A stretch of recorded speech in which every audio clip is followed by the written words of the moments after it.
What's up, guys? It is your boy Smurf here with a video with some old Halo gameplay from a couple months ago.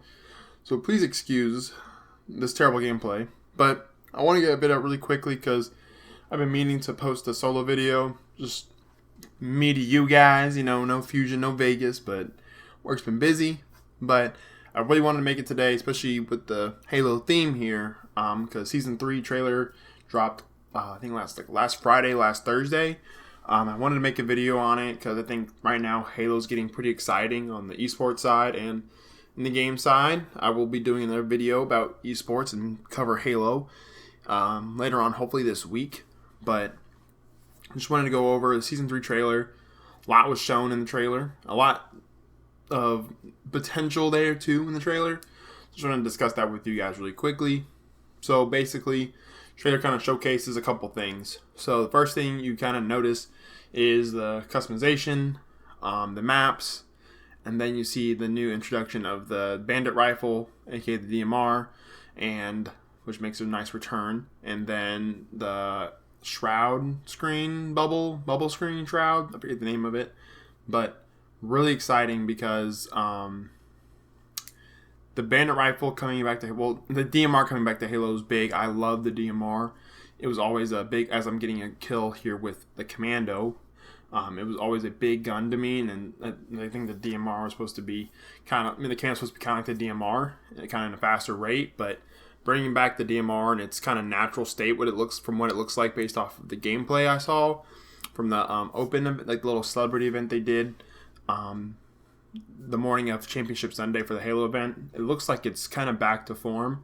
One thing to also note is that the bandit rifle does look like the Commando, and we always thought that the Commando rifle was essentially the DMR, quote unquote, just they increase the fire rate a bit, and it does have a very similar feel to the DMR, and the aesthetic was very similar. But I'm glad to see they've actually incorporated it back into the game, given it a different name, and it should add its own little flair to the new maps they added. So pretty excited to see that. I don't know how I didn't see this guy, but anyway. So one thing to note, and one thing I'm really excited about, is they've added a couple new maps. So they kind of covered fun ones that community made. I don't remember the names, but there's 3 or 4 of them, and then they added one called Arts Room. Those would be really fun to play. I can't wait for those to come to multiplayer. I don't imagine that they will be pro maps. Maybe some of the community ones could be. They probably had that in mind, and I wouldn't be surprised eventually if one of them gets picked. I haven't played them and they haven't showcased them, so I don't know what they'll look like. But hopefully they do, because I'd like to see more maps. That was ridiculous. But hopefully they add that to one of them to the pro play, because I want to see new map rotations, especially with the new maps that they're adding. But they did showcase 2 maps that they created, the devs at 343 created. One was Cliffhanger, and one was Chasm. Chasm looks more like a kind of casual arena map, because it does have a big chasm essentially in the middle. I think it's based around the end game of Infinite, with Atriox kind of in that prison area for that species that was detained by the Forerunners. It's like the Forgotten or something like that. And it's like this map has a really big, deep chasm, has some jump implements to it, like parkour, to get to the active camo. So it should be a pretty fun game, but I don't imagine that being a pro-related one, just because it's that big chasm. Generally, when there's large chasms or easy ways to fall off the map, you don't see that in the pro, because you're essentially making them take away from the gameplay and having to focus on the map itself in terms of being deadly. So if you look at a lot of the maps that they have, there's no way for them to die from environment. So I definitely know this will not be a pro map. If it is, I'll be very surprised, and I don't know if that'll be a good idea, but we'll see. As far as the gameplay, looks fun. Looks like, there's going to be very open. Some little cheeky spots and ways to run the flag. So it'd be pretty cool. I don't want to see it in ranked for the same reasons that pro scene won't have it. It's so easy to die on, and I don't believe that's something you want in the game, because it's not healthy, because you could have matches decided by just simply falling off the map. So I don't imagine it will be there either. But it'll be definitely a fun arena game mode for Social Slayer. Cliffhanger is a very big map, it looks like, but small enough to not be maybe a big team map from also what it seems like. It'd be really condensed if that was the case. It's got a pretty wide, it's not, there's no really verticality. There's some, but it's not like a ton. So from at least what I saw, but I think it's probably going to be another arena mode.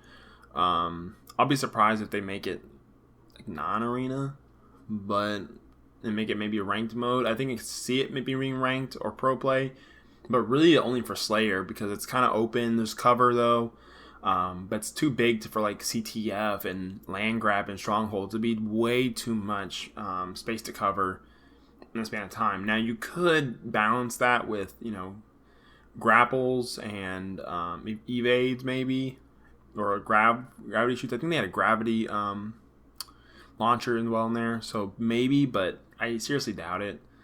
But both maps looked really good. I love the aesthetic of them. They look really fun to play. They had good feedback from the 8 people that played from the Halo community that played the game. They liked the maps. So overall, really excited about that. Moving on to the customization. So they showcased the new Halo 2 franchise team skins. They look amazing. I think they are a vast improvement from Season 1. Also, it's big that not only is it not specific to a specific like armor associated with it, but you can now do it across at least a core, it seems like. So the new core looks like it's Mirage 2 armor. And it looks like that skin can be used across any helmet or chest piece or armor piece associated with those with that core. So it's better than Season 1. I honestly would prefer though it might not be the case, it might be just showcasing it, but I hope that it allows for you to use it for other cores with a similar art style, like maybe not like the really gritty ones like your Reach or Rakasa armor cores, but maybe like you're using it for the Mark 7, or there's one more I'm forgetting top of my head, but like those type of ones where it's kind of a cleaner look. So I hope that that's the case, but if not, it's still a big win to have it across like an armor core and have multiple helmets that it can look like and chest pieces, and it's probably what it looks like more than likely, but hopefully I'm wrong and maybe they have it across like maybe at least the Mark 7 as well. The skins look great too. Especially, I think my favorite though is probably the Phase one. I hate that. I'm more of an optic fan, but I think like the speckle with the black, especially the deep black, it makes it look like space, and especially on that flat visor, it's kind of cool. So that's kind of one thing I might not get phases, but I probably would consider getting phases if I did get one. So that kind of covers, and they did kind of showcase a lot of the different armors. They look pretty cool. Some of them look unique as well. I'll definitely have to look at it once I get it in hand. A couple weeks, not this week, but next week. I'll probably do a video on it too, kind of reviewing it once it kind of releases. But overall, the trailer looked really exciting. The shroud screen is what I left kind of saved for last because I think it's the biggest thing that they showcased in the trailer. Because I think that one would be the one I'm probably going to focus on the most when I go to do the review. Because it's such a big addition to the game, and it can potentially change the meta of Halo, just in general. Because there's never been a Halo like smoke screen, as far as my knowledge. There's never been one that's like in game for people to use, as like for strategy, for equipment, and it can change the tide of the game. Because Halo's one of those things that, especially if you look at like Slayer, especially like Empyrean, for example, which is like the new Pit remake, and then Livefire, sniper play is so massive in those kind of maps that I don't know, with the addition of a smoke screen, that could potentially eliminate certain sight lines that pros are able to cover from a sniper. So it could be potentially a big meta swing, and maybe even might affect the esports like standings as a whole, which I'll probably kind of cover in my video about kind of the esports update, hopefully this week as well. But it's such a cool idea. I think it's kind of been needed in Halo. There's never been this niche for it, but I understand why it's never been in Halo 2 because, again, like I said before, the sniper play is such a big exciting factor for Halo, and it might cause it to slow down a bit more. And when you associate the way they did their smoke, it's kind of like Valorant, which is a slower paced game. Even though Halo is still slow in some ways, some teams play it slow, like Optic. For the most part, it's a considerably faster paced game than Valorant is, and develops a lot quicker. So the screen is going to be. I'll be interested to see how that affects that, and that's one thing I'm kind of apprehensive about too. So it'll be interesting to see how that meta changes because a smoke like that could potentially affect how a lot of teams perform, how certain maps were played, and they may not even put it in the old maps, but I imagine they will. But we'll see. They might even GA it because again, it's going to affect the game a ton, but it might benefit some people. But I'll probably go into more details later on, and then maybe in the next esports video. But I think it's really cool item. I think you saw kind of a cool way to use it with like a flag pool where you had teams kind of like two players kind of communicated when to pop their smokes. So it's kind of like when you like when you're playing Valorant and you need like your controller to pop a smoke in a certain sideline area, or maybe to cover yourself so you can plant, or you need to like back up. So it's pretty cool. I think that will be kind of that's really honestly, in my opinion, that's the biggest thing the season 3 has to offer right now. I'm not gonna lie, that is the biggest thing season 3 is dropping, just because I think it's just gonna be that big of a deal. Overall, love the trailer. Has me very excited. I'm gonna be playing a ton more Halo. I used to play a lot, and I stopped, which is why this gameplay is kind of old. I still play it periodically, but I might get back full swing because I have just a lot of love for Halo, and season 3 definitely has me excited. And then with the community maps they've added already, that's been really fun. I'll probably record that a little bit. And with them adding more, it's just only going to make it more exciting to play the game and get a better feel. So I'm hoping that's going to be a fun update and maybe get Halo Infinite back on track because it's been kind of diverted. But and the other thing is, I want to see, and they didn't really show it in the trailer obviously, but they didn't talk about the armor and the customization.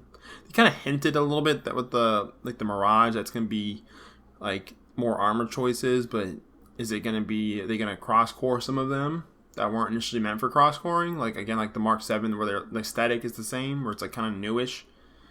Like I think that'd be the best solution, and then pair like the Roxa with the Reach, because I think you need to have a solid customization / buy system for people in order to make sure people have interest in the game, put more money into the game. I would put a lot of money into Halo if they had ways to buy individual pieces. I've been waiting for EOD since the game's launch and still not in here. So it's kind of frustrating on that end. And then when people are also asking for, I just kind of lost what I was going to say too. It was a really big point, and I just forgot it in the span of 5 seconds. But in terms of the Forge maps and getting more of those on there and playable, I think would be a big add, because it gets repetitive playing the same maps, especially in ranked all over and over again. Obviously you want to make sure they're balanced, but getting those added too will be a big deal. I'm kind of just stalling right now to see if I can remember what I was going to say on the point, because it's kind of just going off of raw emotion. But so hopefully you add more maps too. Oh, that's what it was. So for the other thing that I'm curious to see what they add and how they said that they're revamping the rank system and the progression system. I'm sorry, the progression system. So I'm really wanting to see. They said it. I think they said it should be ready for season 3, if not a little bit later in season 3. So that'd be unideal. But if that's the case, I'm curious to see if it's gonna be for the better. I think that's one thing that could help them with unlocking armors versus just having to buy them or use the battle pass. So I think if they can balance the unlocking of equipment and chest pieces and customization with the progression system, the battle pass system they have currently, as well as just being able to buy pieces individually in the store, I think that could be a big factor in Halo. Because what's one thing that's been really lacking in Halo, and I think this could be a way for them to kind of get back on track with that portion of the game that's kind of fallen short on between Infinite 5 and 4. So hopefully that gets fixed. But I'm really excited for season 3. really excited to make some content for you guys. I'm probably going to do a rank climb. I'm probably not going to do ranked for this season because it's like 7 days left, but I think I'll hit the ground running with Season 3 and get to grinding and playing, and I'm probably going to cover a lot more Halo esports because I think Halo esports might be the second best esport right now, maybe third. Kind of biased, but also it's probably the most exciting I've watched. So, again, thank you guys. Like, comment, subscribe if you like the content. Comment on what your thoughts on Halo 3's trailer. Again, looking to make another video for you guys, but until next time, see ya.